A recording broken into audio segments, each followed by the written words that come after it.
first ever video recorded in the new flat, and I'd say that this lesson is probably the most important lesson of them all. And here's a quote from James Allen. "And herein lies the secret of true power. Learn, by constant practice, how to husband your resources and concentrate them at any given moment upon a given point." So this is what we've been building up to. We've now laid the groundwork. We know what tasks you should be doing. We've now got you to actually start on those tasks in Module 2. And now is the productivity part. Now is the part where we're going to concentrate our energies and keep going on the task once we've started. Because there's no point just starting a task and then stopping really soon afterwards.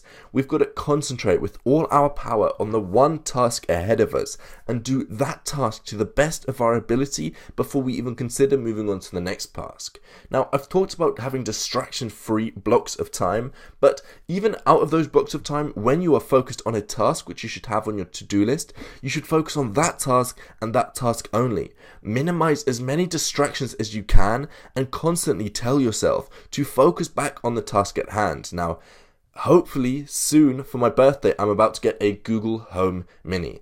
And if you don't know what that is, it's something that you can speak to through your voice and it will talk to you almost like a personal assistant.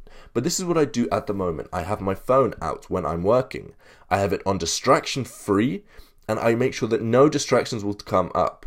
But when I'm working and a thought comes to my mind, which often happens, but I don't want to lose focus of where I am because they say it takes up to 45 minutes to get back into the zone of focus when you lose focus. So all those times that you check your text or you check an email, you reply to an email in the middle of doing your work, you're actually doing so much more harm than just a couple minutes that it takes for you to reply the email, because it takes ages for your brain to get back into focus. So instead, when I have a thought that comes to my mind or I have an email that comes to my mind, I say this: "Okay, Google,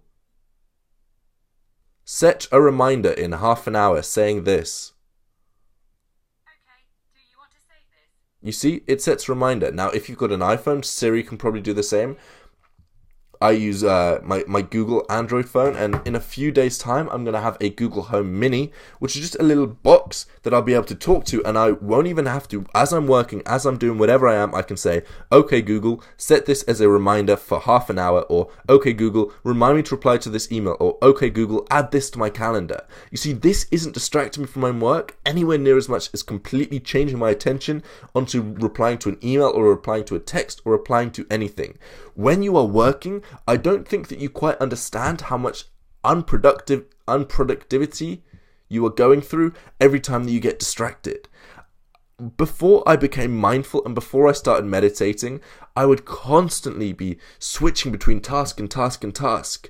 The way to solve that is first of all having a to-do list and only do the thing at the top of your to-do list at any time. And if there's something else that you've got to do and something else you've got to think of, you put it on your to-do list. That way your mind can stop thinking about it and you can get back onto the task that you should be doing. And that is how you stay focused on one task at any time, because this is probably the most important key. Now, I want you to remember here about the block of time that I told you. During this block of time, that should be your optimal time to do lots and lots of work. But throughout the day, you should also minimize as many distractions and single handle every task and do that task to the best of your ability. Now, let me talk about a concept called how you do anything is how you do everything. Now, this concept states that anything that you do in life spills over into everything that you do in life. So how you brush your teeth spills over to how you do everything in your life. Your relationships spill over to your work spills over to your relationships.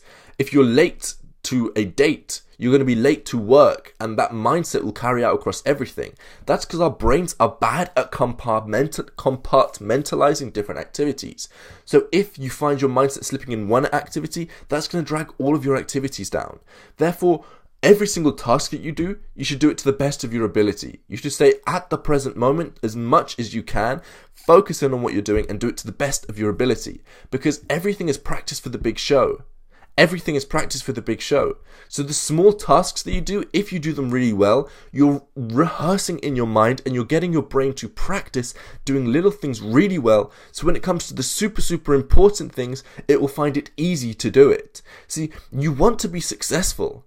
But at the moment, if you, the person you are right now, was put in the role of a successful person, you would crash and you would burn. And probably so would I. Because the thing is, our brains aren't ready. We haven't built the right habits. The reason that someone is successful and the reason they can carry on a successful business or do well in whatever field they're doing is because over years they've built up their brain to do those things. It's like at the moment, if you were doing bench press, which is where you put a weight on you and you push it up, if I was to put 300 kilograms on you and you've never done it before, you would crash. You wouldn't be able to lift it up and you'd probably get injured.